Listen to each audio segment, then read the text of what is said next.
as a species, should be mature enough to realize that we are actually facing cascading systems collapse on multiple fronts in the next few decades.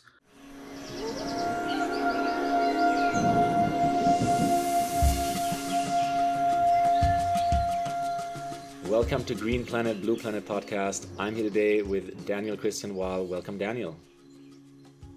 Hi, thanks for having me. Yeah, absolutely. Daniel is, you're well known for your book, Designing Regenerative Cultures, and you've been in this space of regeneration as an educator, as a consultant in regenerative development for many years now, probably before most, if not you, if you didn't coin the term yourself, So it's such a pleasure and such an honor to be on the podcast with you today and kind of muse into those topics a little bit. I'd love to know from you personally first, though. When was that aha moment in your life? Like, what happened that you were just starting to see the proverbial red thread connect and realize, no, this is the way of nature, and this is the way humans are meant to connect with nature and not just talk and use things as tools, but walk this walk of implementing and participating, almost like co-creating with the natural world. Well, I guess it's a series of deepening into something that we all know intuitively. So I think I have a 5.5-year-old daughter, and I think she doesn't see the world through the mental scaffolding that we have culturally absorbed, which make a lot of us think that nature and culture are separate things, that somehow humanity and technology are outside of nature. And this perspective that cuts life, which is first and foremost a planetary process, into individuals and species, and then the narrative that these species compete for scarce resources, all of that is a learned way of seeing the world. And I think most people are born into a much more participatory, embodied, sensing, feeling, intuiting the world, and then through language and thinking, we train ourselves to make sense of that world in a given way. And I always felt a really deep connection with the ocean and the Mediterranean. I think my grandmother lived in Italy in the summers, and I spent a lot of time with her there. And that just created an intimacy with that particular bioregion that made me want to study biology, made me want to understand life. So I became a marine mammal biologist for a while, and then got disheartened by reductionist science and the way that everything had to be expressed in p-values and statistics to have any scientific validity. So I ended up being a scuba diving instructor for a while. But when I went back into academia, I did a master's in holistic science at Schumacher College, and that is 20 years ago, more than 20 years ago now. And you mentioned just in your opening something that is this notion of, if we see the world from a holistic perspective and our participatory role in it, then that's like I learned that at Schumacher College, that complexity science now pushes us to understand that this nested complexity that we're not only participants in, but also expressions of, is fundamentally interconnected, and it is uncontrollable and unpredictable, no matter how much AI and big data and all of that we throw at it.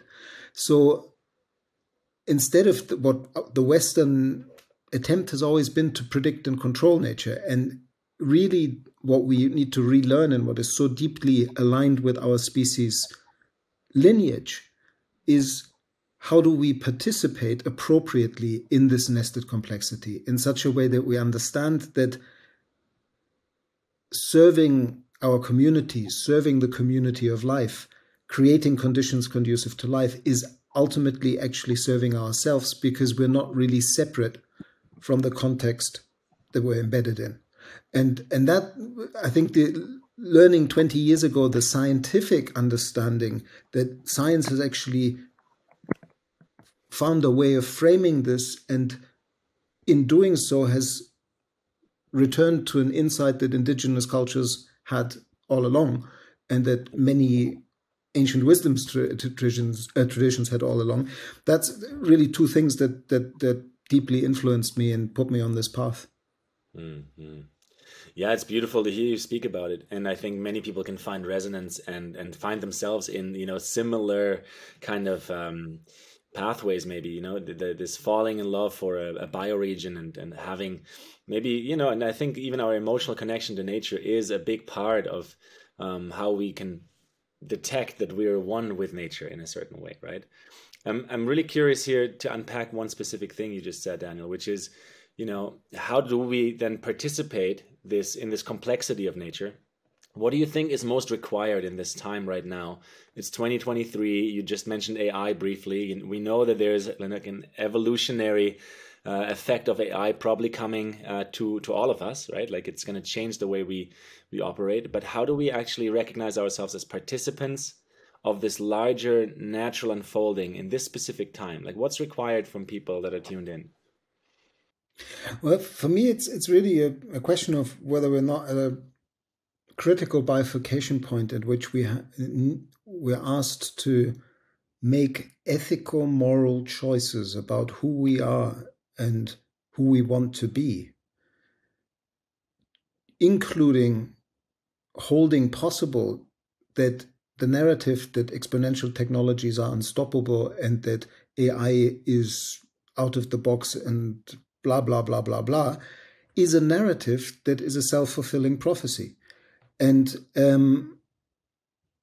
for me, the whole belief that we need to outsource even more thinking-based intelligence into artificial intelligence is not getting that for 290,000 years of our species' journey as Homo sapiens, we were a lot less focused on the thinking mind and a lot more using what C.G. Jung called the other three ways of knowing that we're capable of, which is sensing, feeling, and intuiting. That's how we knew how to be custodians in a bioregion that brought us forth. That's how we attuned to ourselves as expressions of a living place. And I think we need to really consider that AI is here to stay, but we have the capability of ruling it in and using it in a much, much wiser way. And right now we're not doing that at all. And the hype is dangerous because, I mean, I just recently listened to two guys who have some kind of center for the ethical use of technology in LA who work in the industry. And they mentioned this stunning statistic that some bona fide research came up with, that over 50% of AI experts believe that there's 10% or greater chance that we go extinct because of what AI causes. And I think that's concerning. But to come back to your question, rather than to spend so much time on AI, is for me it's this falling in love with a place that you mentioned, that reconnecting with our innate biophilic nature, that we're attracted to living things, and that relates to a process that I think we're now all called to do, that Peter Berg from the Planet Drum Foundation, I think, coined, and it's called re-inhabitation. The process of re-inhabiting our communities, our places, our bioregions, and even re-inhabiting the earth herself as living expressions of earth. That's a fundamental shift in our not just societal social contract, but because the social contract of Rousseau came out of the Enlightenment and the separation from nature and the need to create rules for humanity that had been sort of supposedly untied from nature. And what we actually really need right now, I think, is to deeply learn how we can meet our needs in a regenerative way, live a more meaningful and fulfilling life while we heal places, while we heal ecosystems, while we heal our communities, while we work more together, while we undo the obscene levels of inequality that we have within nations and between nations. And that includes you and my privilege too, because we're part of the privileged ones. And that also, like, to my mind, is at the heart of why regeneration is different from doing sustainable solutioneering, because you don't do like regenerative practice unless you do it in a specific place, in a specific context with specific people and culture. It only is possible to work regeneratively in the nitty-gritty of a real living place, and not some kind of abstract blueprint, master plan, strategy for creating regenerative this, that, or the other. That's not how regeneration works. Yeah, it's beautiful how you just, kind of guided us through different layers of this conversation, and different layers are important at different times. I think what I've been hearing is we're coming back to this notion of falling in love with maybe even the biophilic kind of connection to all of nature that we all experience, right? Like being in love with biology in that sense. And it has to do with a place-based, right? Because if it's just an abstraction of the mind, it's all focused on thinking, it's all focused on this, as you said, solutioneering. Sustainability has this weird energy to it that so many of us were hoping it's going to change the world, and then it just turned into this greenwashing fad of a overcapitalized market. And it's interesting where you just took it there, because we kind of started at AI, and I want to loop back to that, because I think there is something about what you said right at the beginning of this last question I asked you. AI has the potential, I personally believe, to become a very, very big mirror to us, to show us exactly who we are as the human species. As you said, we're sensing and feeling, we're intuiting, we're place-based and connected. We're connected to each other in the natural world, and all of the thinking and data and capacity of thinking will still not be able to predict all human actions accurately. And so, hopefully, fingers crossed, it's a time where we wake up to who we truly are on an even bigger level, which then allows us to fall in love with the ecosystems and allows us to connect and create those pathways of solution. I think it's a very incredible time to be alive, Daniel. Would you agree? Would you agree with that? All of this adversity kind of also brings such an like delicious kind of soil, or composting of creating something new. It depends a little bit into what demographic and situation you're born into on the planet, probably. But from our privileged perspective, I think it is a fascinating time to be alive. I mean, the stakes are out. We don't know whether we're going to make it through the eye of the needle. We've known for more than 50 years that we cannot continue on this path, and we've done very little about it, apart from slightly increasing the rhetoric in the last 20 years. And we're ideally, as a species, should be mature enough to realize that we are actually facing cascading systems collapse on multiple fronts in the next few decades. And in that sense, the thing about sustainability that has been somewhat what bioaccumulation so beautifully calls maybe the way that we respond to the crisis as part of the crisis. And it is this framing that is based on our culturally ingrained and educationally entrained pattern that says we see the world through a set of problems. We find problems, then we define these problems in the abstract. We get scientists to define them even better in the silos of different disciplines. Then we have international conferences where people say, yeah, we have this problem, show up in our country too. And we get more and more abstract with a more and more global problem definition. And then we talk about wicked problems and problem clusters and polycrises and all of that. And then the natural thing is how do we find solutions to them? Well, the point of wicked problems is you can't actually find solutions to them because They're kind of like whack-a-mole. Like or you cut off the head of the hydra in one situation and it grows back somewhere else. And regeneration in the way that Kara Sanford and the Regenesis group are also teaching it, and have done for 30 years, much longer than I've been in this field, tries to say there is another way to work with complexity, and that is through specificity, not through abstraction, not through generalization. Because the problem with this solutioneering mindset is that in the end, we have these wonderful abstract problem definitions, then we have people, engineers and designers and innovators come and try to design solutions for these problems. Then we have the investors come and listen to the pitches of these solutions, and then we try to scale up some of them with lots of money in lots of places because we want to solve the global problem. And then we're surprised that it's not working. Even if all the people involved are well-meaning, good people trying to do their very best and are kind of trying to create a better world.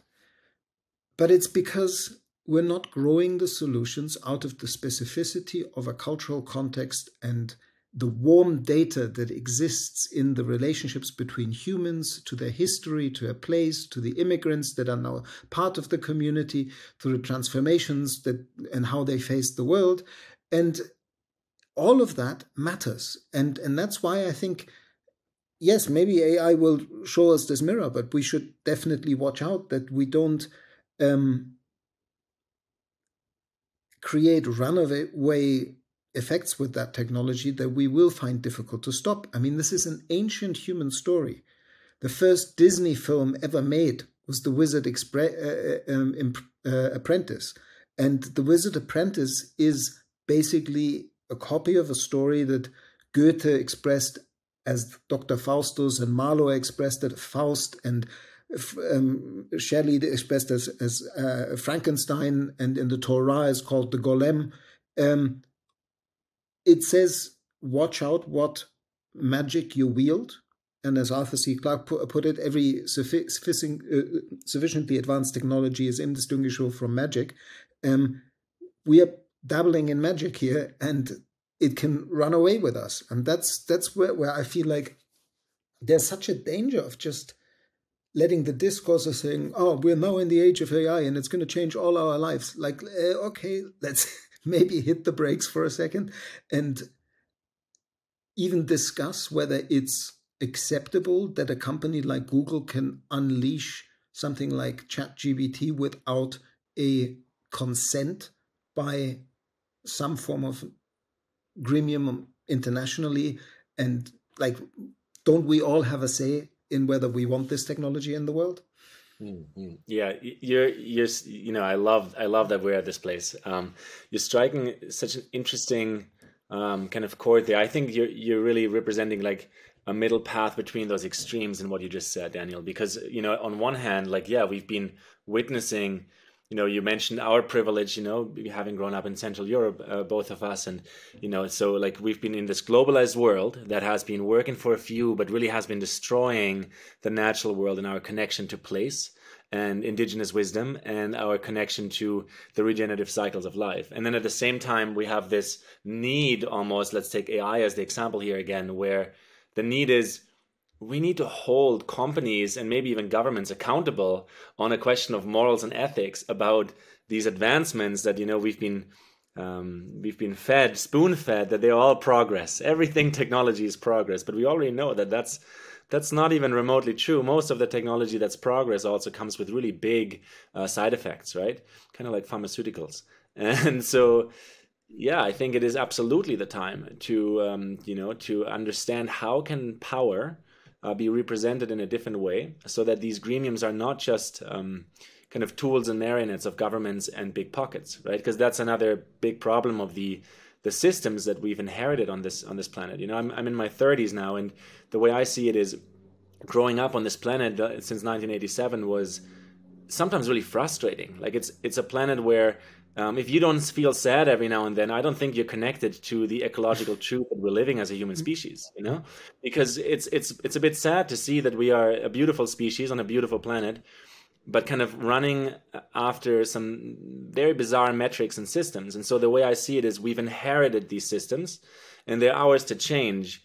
Yet in order to change them, it's almost like the people themselves, that includes you and I and everyone listening, the people themselves need to stand up in sovereignty to say, well, wait a second, don't I have a say in this? Because I don't need to just take everything like Kool-Aid. And I think we are in those times. We've seen it, with the global pandemic and COVID and restrictions and people, not entirely loving them. We're seeing it with AI now too, where hopefully we're still in front of this really big influx point where it's unstoppable.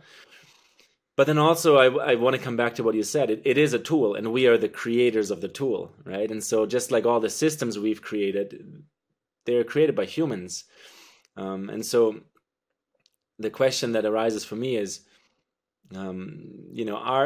aren't people more powerful than the systems we've inherited? Do you see that as autonomous groups, maybe even decentralized autonomous groups, right? Like the whole notion of DAOs coming together to represent ethics and morals. Do you see that this is probably one of the most kind of like golden nuggets or the golden pathways to solve a lot of these issues, is actual people to simply rise up and stand up and speak up about kind of where our stop line is as well, where the no is, where the no thank you is? Well,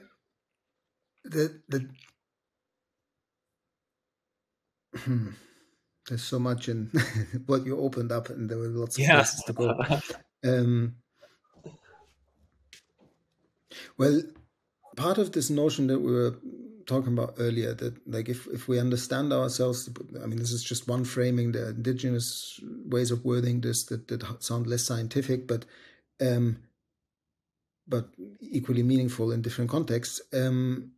But if we are participants in nested complexity that we can't predict and control, and the aim is appropriate participation, this insight of being a participant in nested complexity has a sort of both a humbling, but also a very like audacious making dimension to it. Because on the one hand, if you take it to heart, you begin to realize that everything you or I do, everything anybody is doing, everybody who's listening, in every second, what you think, what you say, what you do has agency.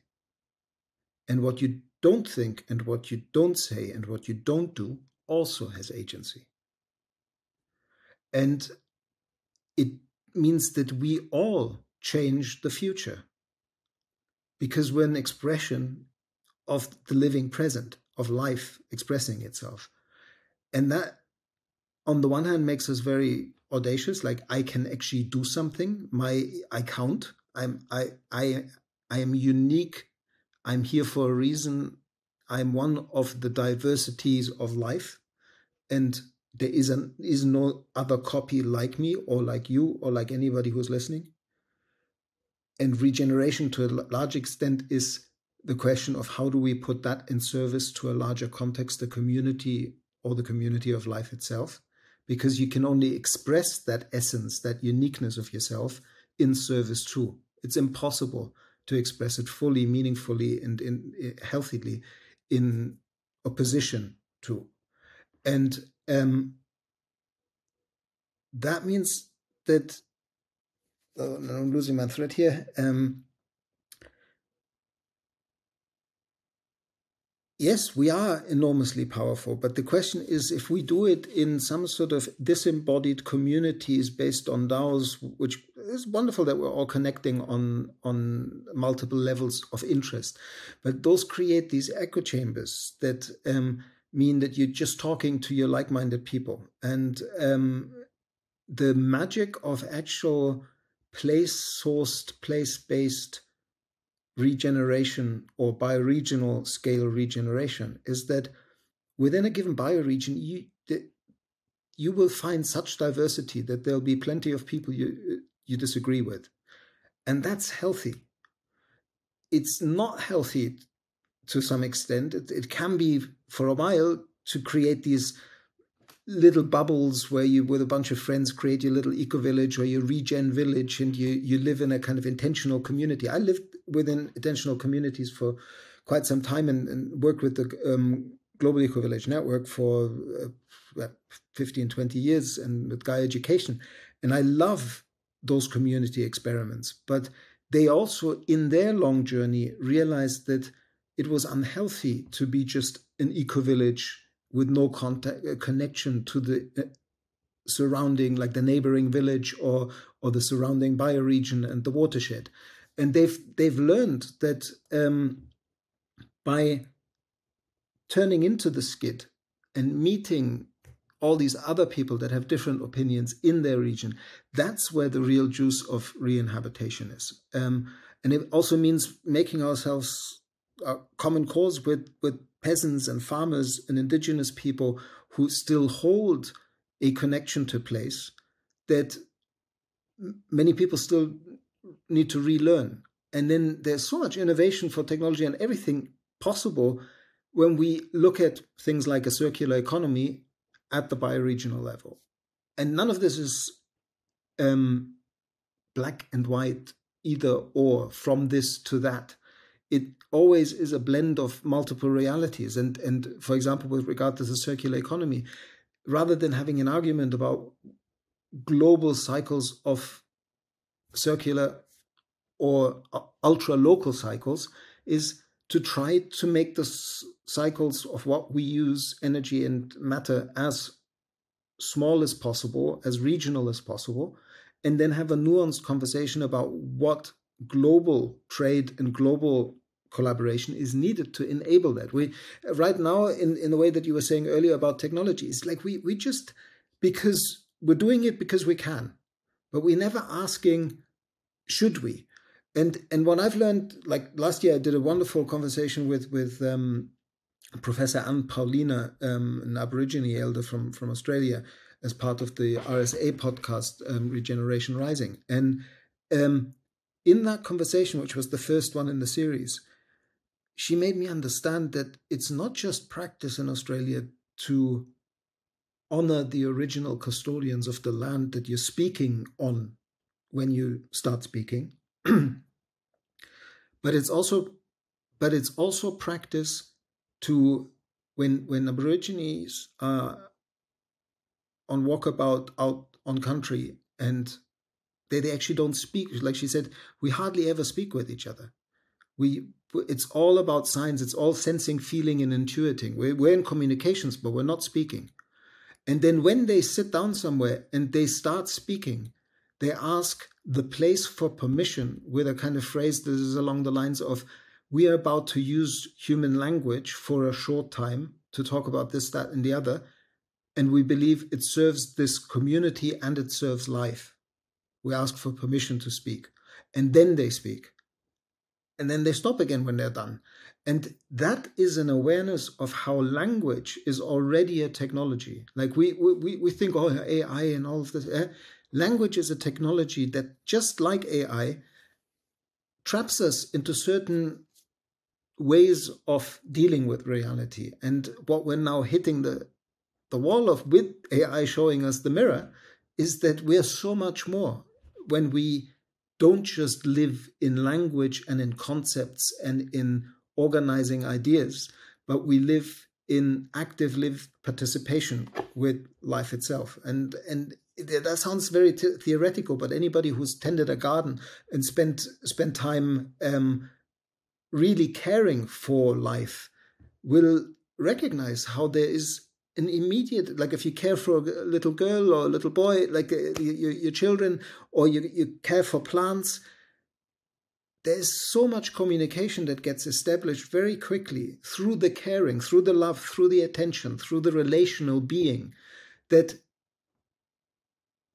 guides you in what you're doing that isn't based on language. And that's really the hidden capacity that we're blind to because we're so dazzled by science and what we call technology. I think the word is good. The printing press is pretty good too, but we should slow down with a lot of other things. Yeah, I'm glad for everything you just said and where you just went. I think one thing I want to highlight here is we can, but should we? That's a very important question to ask at this time of our evolution. I would draw the line between AI and the doomsday of AI with, let's say, nuclear energy, right? We can build nuclear bombs, but should we? We can build technology that probably runs away from us and turns around and could destroy us, but should we, right? And so those questions, I think, and I'm even saying I think, but those questions arise beyond the thinking. And you mentioned earlier, and you mentioned Young, right? Like it's sensing, feeling, intuiting, and then it's also thinking. But we've kind of reduced ourselves to thinking beings and made the globalized world, and especially you mentioned privilege a few times in the beginning of this episode, and I remember being a kid and being in a doctor's office and being regarded like a child that knew less. And this is a very marking memory from me. I was like 6 or 7 because I looked at my dad and I looked at the doctor and I'm like, why isn't he talking straight to me? And it was out of this hierarchy of being a more mature or more trained thinker, maybe even with Latin words, right? Rather than just talking to me as the kid, being like, hey, so this is what I've detected in your body and how do you feel? And so the way I was foregone in that moment or passed over in this moment made me realize, oh, wow, I don't think I can trust all adults because this guy isn't even regarding me, right? And so I think we're doing this with a lot of people on the planet. You mentioned indigenous people or people that grow up with with less means because of the place-based reality of our globalized culture. And I think it's quite the opposite. Everyone who's still is more connected to place, or maybe even through poverty connected more to each other, is almost maybe not an advantage. That would be a bit much to say, but there's a richness there that most of the over-complexified, modernized Western world has completely lost. This connection to more than thinking, this connection to more than securing the future, but being here in the now, sensing, feeling, intuiting. And you also mentioned children and nature, right? I think with kids, I don't have kids myself yet, but a lot of my friends do. And I was just here with a 2-year-old and a 5.5-year-old this week. And you're right, a lot of the dialogue is not spoken. There's an exchange that is energetic that maybe some people miss, but it's unmistakably there. And so I think it's also part of us as a human species. That's what I meant with AI being that mirror, right? So if it takes over a lot of the complex thinking for us, then we know that some of the thinking isn't maybe even ours to do. Right? Maybe in the interbeing of the two of us, thinking and navigating the dialogue, that's ours to do. We don't need AI for that. But then if I just want to check data or recall, some kind of measurements from a sensor that's up in the air or a sensor that's in the water, that's not my mental capacity that has to do it. That can be done by a machine, as long as I can then come back to who am I as the human interpreting that data, maybe making decisions based on that data, and then coming back to this key question: only because I can, should I? Right? It's similar with a knife. I can break bread or I can hurt someone, but should I? Right? So the moral and ethic ability is that's really what makes us human. I mean, I love. Again, indigenous cultures, and maybe I should say this when I use the word indigenous, because it's dangerous to open up indigenous as yet another dichotomy that says, okay, this is an indigenous person, this is not an indigenous person. I've had conversations with many indigenous leaders, and it's always a bit iffy when asked that question, but so far everybody's actually been very positive about it. I don't think there are indigenous elders anywhere in any indigenous traditions that would disagree with the sentence that we're all indigenous to life. We're all, like, first and foremost, we are life, and then the other identities and stories might or might not appear, and so it helps to remember that. It also, and you framed that beautifully earlier when you were speaking of life's regenerative process, because a lot of people make the mistake of seeing regenerative just as another adjective that, we've done circular, we've done smart and lean and sustainable, and now we do regenerative for a while, and then the next one will be thrivable or flourishing or whatever. And And it's not. There's a lovely conversation that I had with Jeff Capra a couple of weeks ago, a couple of months ago by now, where we speak about regeneration as the essence of life's self-organization.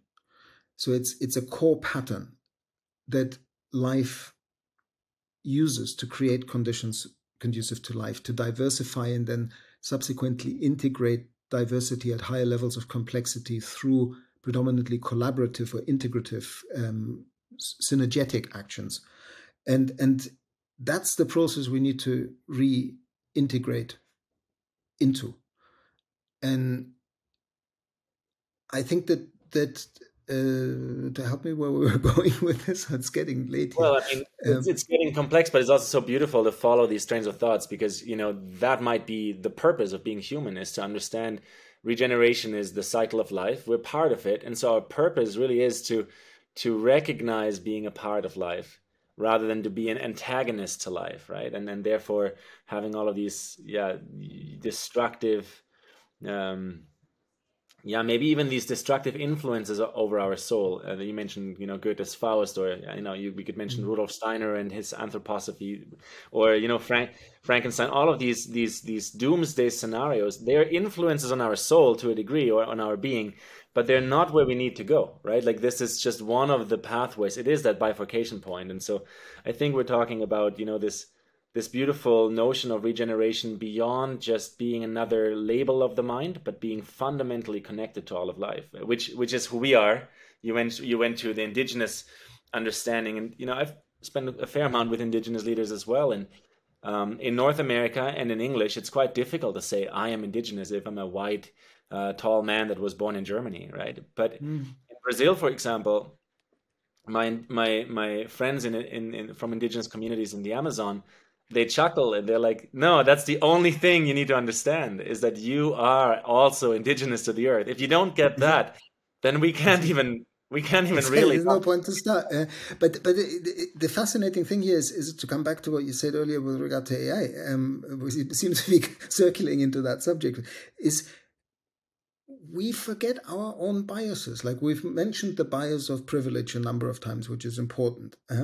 But we also, as we speak about how AI is being entrained, what is downloaded, like, what's the magic? Why is it suddenly going through the roof? Because everything, whether it's pictures or image or video or text or audio, it's all being turned into a language that can be processed by the artificial intelligence. And the fact that what we feed it is predominantly in English, the thinking and the wise insights of the most lost generation in human history, that has completely forgot its roots and doesn't even remember the original instructions that all indigenous people have carried for 290,000 years in order to sustain us and help us evolve, transcend, and meet uncertainty.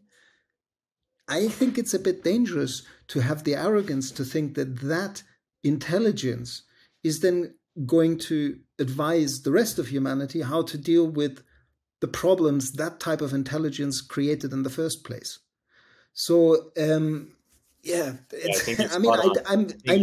completely aware that all of this conversation is going on at a time where this is bursting out of all seams, and it's very difficult to conceive that we could stop it even if we try to. And the argument that there'll be rogue actors not sticking with the agreement of putting a lid on something is always a powerful one in a world that is based on separation and fear. And we've created a world based on separation and fear instead of understanding our interbeing and our interdependence, and the very process of life itself being syntropic, creating conditions conducive for more life to thrive. So, we've got, as you said, this is an exciting, interesting time to be alive. Sometimes you don't want to get too deeply into the analysis of what is, because it's pretty depressing. Well, it can be, right? And this is one of the questions I still have left that I want to ask you, Daniel, is, you know, it can be depressing. I said it earlier, like it's hard to be alive in this world without sometimes feeling frustrated or sad. I would even say again, if you never felt frustrated or sad, you might not be alive at all, right? Like it's we're humans, so we have these emotional experiences which actually teach us and tell us and put us in touch with what's really happening deep underneath. And so how do you personally, Daniel, come back to optimism and find this optimism for like, no, wait, but life is syntropic. We as humans in the interbeing of all of us we're able to move into a world of synergy. Like how does that process look for you?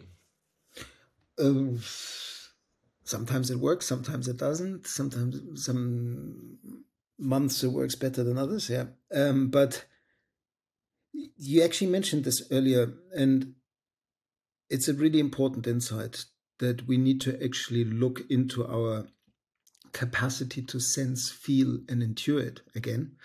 The despair that we feel when we look at what we see, what we're doing to each other and to the community of life. And interestingly enough, you said you were born in 87 in Germany. Joanna Macy was in Germany around those times and working for Radio Free Europe before the wall came down and all those things.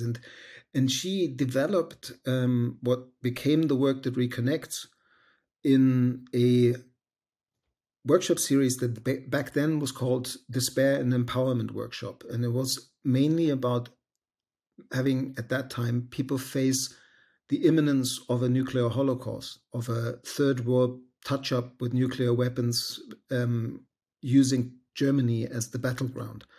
And out of that grew when for a short time that story got parked and we thought we left it in the last century and now it's coming back. But she then used the same approach to the ecological crisis when she co-developed deep ecology. And it's really the core of the work that reconnects, that you first have to touch into that despair. It's the same as Thich Nhat Hanh said when he asked, what do we most need to do by one of his students? He didn't say we need to sit on our safu and meditate. He said what we most need to do is cultivate our capacity to hear the earth crying within us. Because that crying within us is life itself crying through us. That's the beginning of the capacity to life move through us. And I remember Joanna saying to me that if you ever have to go on a stage and you have the GBs, just breathe deeply and remember that you are speaking as life, for life. You are 3.8 billion years of evolution taking form in the present. And I think that's what we need to remember, that even this concept of time, even her, like Joanna is herself saying that the concept that she developed with David Corton, we're living in the great turning, the move from the industrial growth society to the life-sustaining society.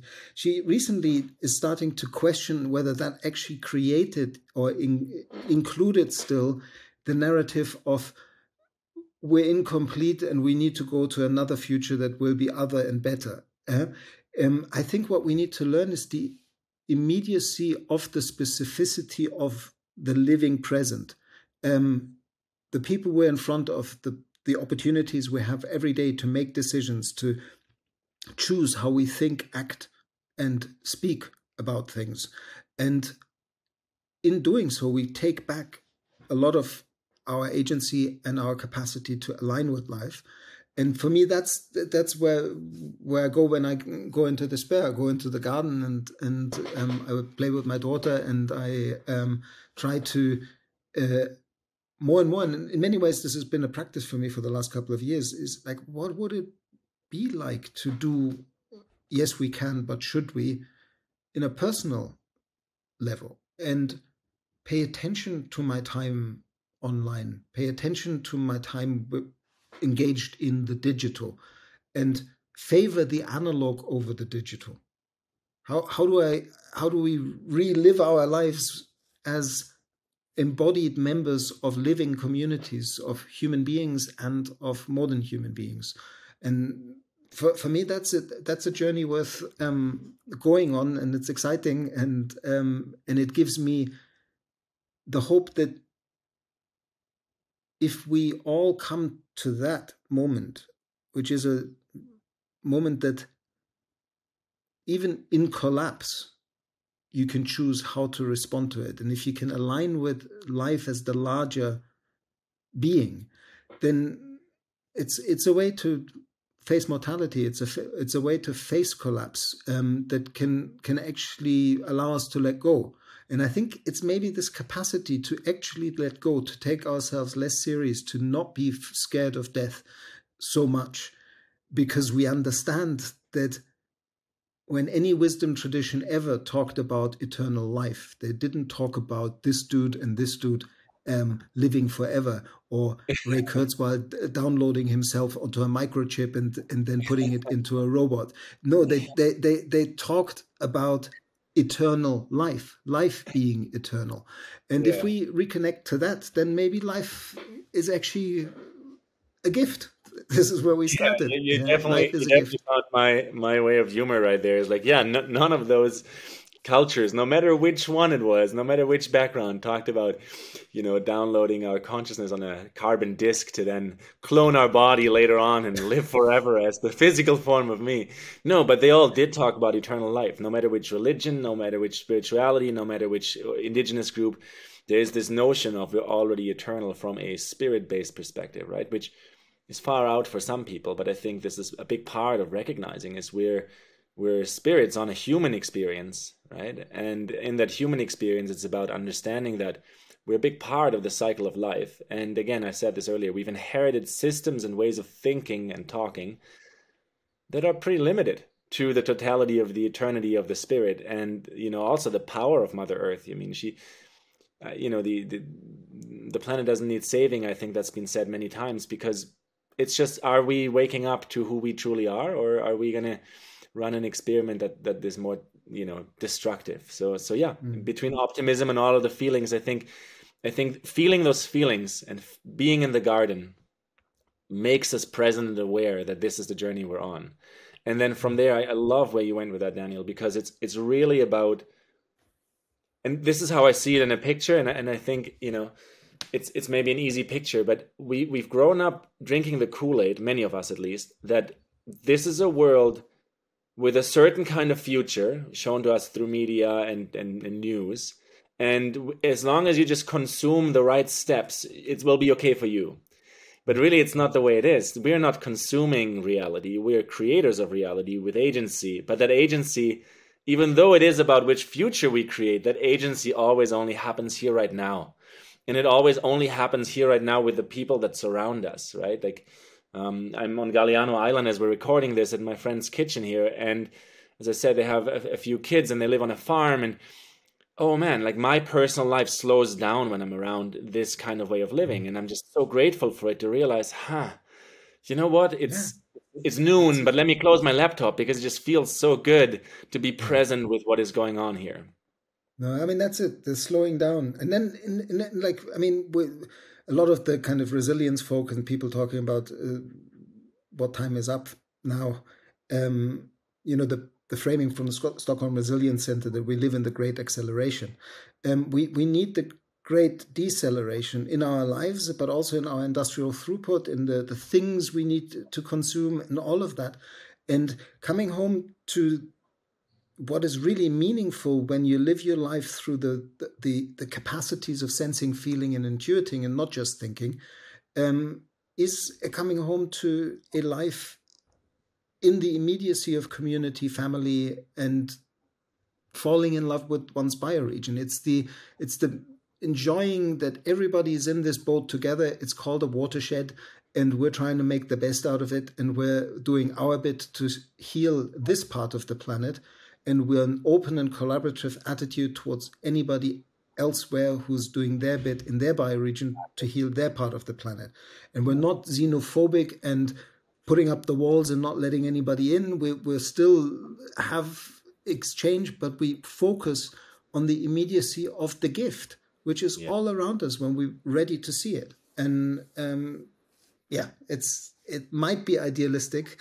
Right now, I'm privileged enough to be able to live that reality and find it very enriching, and Yeah.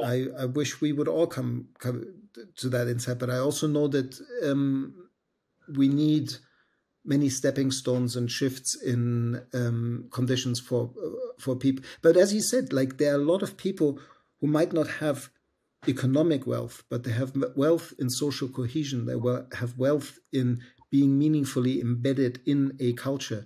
They have wealth in knowing their place. I mean, I recently... Or they can step into it no matter where they're from, no matter where they are, right? Like the wealth of social relationships. And, you know, any change in human history ever has only happened through a group of people being more coherent than another group of people and enacting the change that they want to see, right? So it's, I think this is a big missing link in a lot of the conversations, is that change based on people coming together is so much more imminent and close than we think.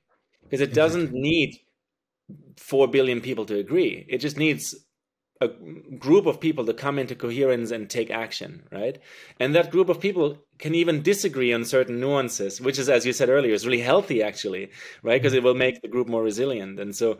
But this is why it's so important, what we were talking about earlier, that we need to switch out of the solutioneering mindset, because the solutioneering mindset argues between my solution is better than your solution.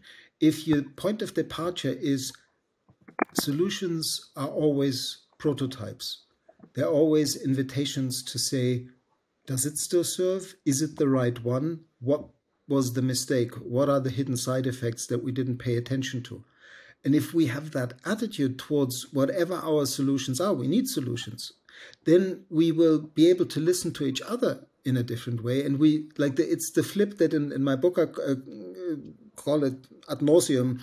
I refer to it as living the questions together, that regenerative cultures are cultures that focus on the process of discovery, learning, and continuous adaptation to novelty and uncertainty. They don't focus on enshrining things forever. And that's a major shift. So in that sense, much more than we need to all, a small group of people needs to all agree on something. It's actually easier than that. We just need to find other people who care about something and embed what they care about in the narrative of, look, we're a culture of care. You care for badgers. You care for single mums. You care for elderly. You care for redwoods. And we all together care for life and try to make it flourish. And we're all much more in the present, already a regenerative culture, than we ever, our narrative allowed us to see. So it's to really come home to a place and pick everybody up and begin a process with these people, engaging them through saying, we appreciate what you do for us in this place. And then saying, would you also be interested in joining a journey of learning by which we fall in love with this place and this bioregion again? And to really, because none of us know, like a couple of days ago, I had a stunning realization where I saw a post on LinkedIn. Somebody, it was like on one side, 5 logos of very famous companies that everybody would know, and then 5 leaves of trees that everybody should know because they're core trees in almost all temperate bioregions and so on. And I looked at the 5 leaves and I kind of go, if I'm really honest, I know 3 of them and the other 2 I would have to guess. And the logos, there was no doubt I knew all of them.